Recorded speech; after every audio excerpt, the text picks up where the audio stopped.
Today, I'm going to show you how to make your own self-watering pot.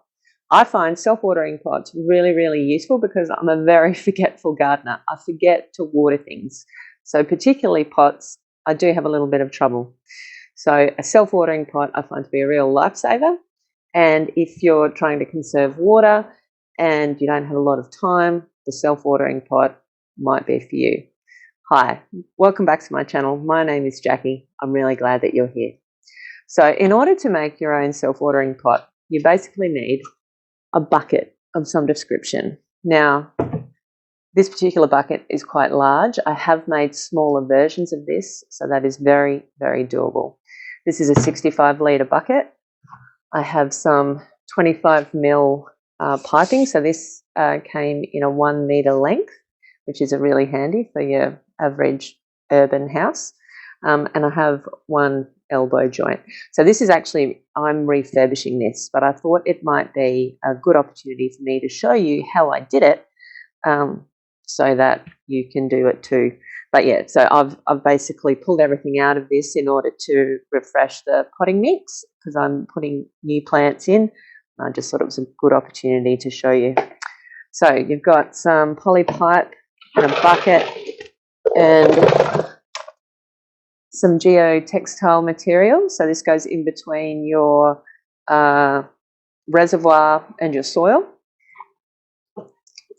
A couple of small containers of some description. I've used pots. I've used baby formula tins. These containers will need some holes drilled into them so that the water can get into those containers so that they can be used as a reservoir. So you can use anything for that. Then I've got some scoria, is what I use in my reservoir. So scoria is very porous, and so the rocks itself actually hold water in them. And then as far as tools, so basically a hand drill and something to cut your poly pipe with, which I use this little doobie whacket for. So, plus of course some potting mix. So they're the things we need. Let me show you how to actually make the pot. So first of all, with your actual pot, all you really need to do, so it needs to be an actual bucket, so not a pot, because you need it to actually be able to hold water.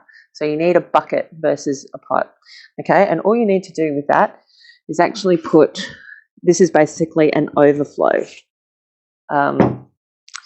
So that you can fill the reservoir up to that point, and then it runs out of this. So this is basically, I drilled a hole into the bucket itself, and then cut off a small length. It's maybe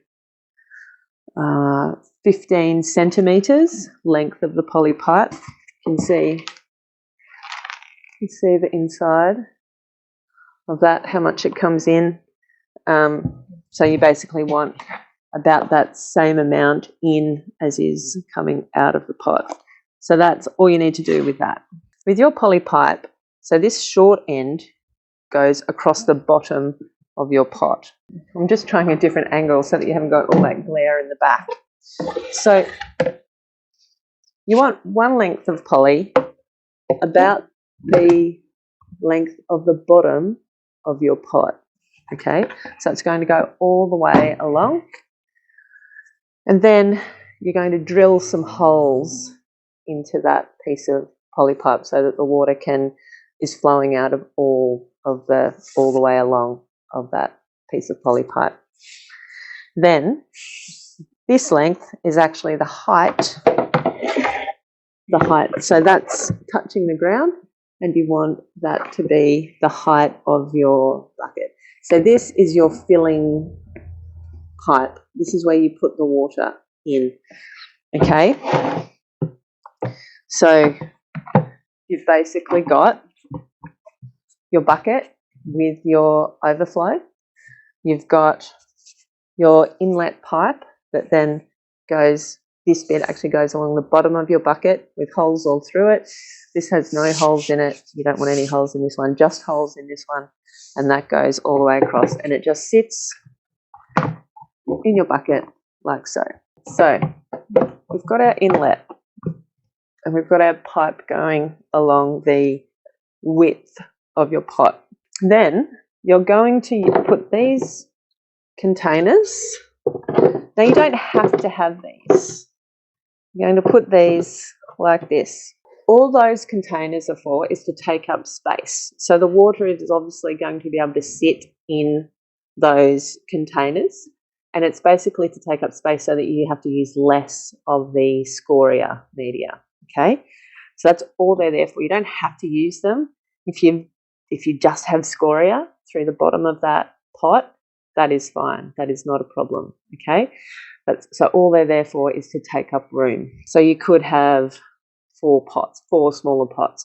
The only thing is you want to have the level of that container, you want to be lower than you want there to be scoria on top of those containers. You don't want those to come up to your soil or up to your geotextile, to be precise.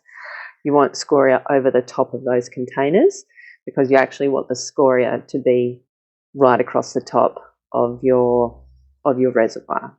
Okay, so we've got our inlet pipe, that pipe along the bottom, and we have 2 containers simply to take up room. Okay, then we're going to put the scoria into the pot. Now, what I've found with the scoria is that sometimes when you buy it, it's a really decent size, like all of it is kind of that size. But unfortunately, a lot of the time, it's this size. So it really depends on the bag that you get at the time, but it doesn't really matter. So I'm going to pour the scoria into our pot. It's actually full of water, so I'm going to just pour it in.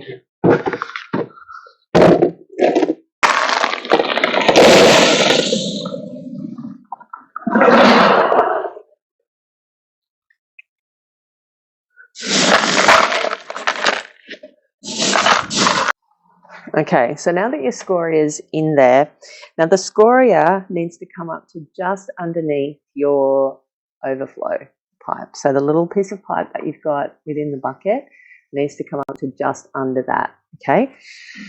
Now, next, you're going to put in your geotextile.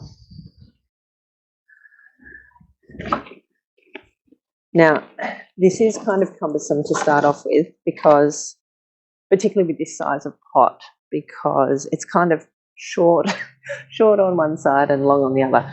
But what I do is I put in the geotextile, I put the potting mix on top, and then I trim it off. I end up with too much, just due to the dimensions of the geotextile. So now we put the potting mix on top.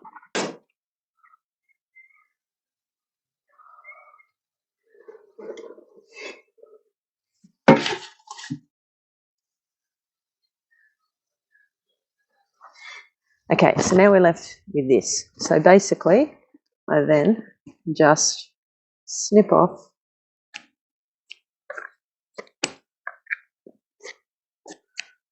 the extra geotextile.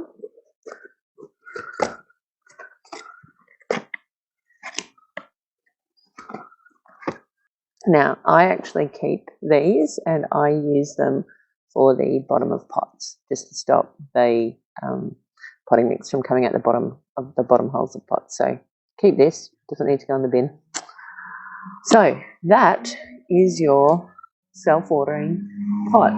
Now, a tip from me to you is don't put water in this until you have it where you want it, because with water in it, it is really heavy. So put it where you want it to be and then plant it up. This is actually going to have, well, this is going to have a variety of things in it, but it's going to have probably some strawberries and maybe some sawtooth coriander. I have actually 4 of these that I've just reconditioned. So there's going to be a number of things in them, but they're going to be out the front on our carport, and it's not near a hose. So anything that's not near a hose, I needed to be in something like this because I just won't end up watering it because I've got other things on.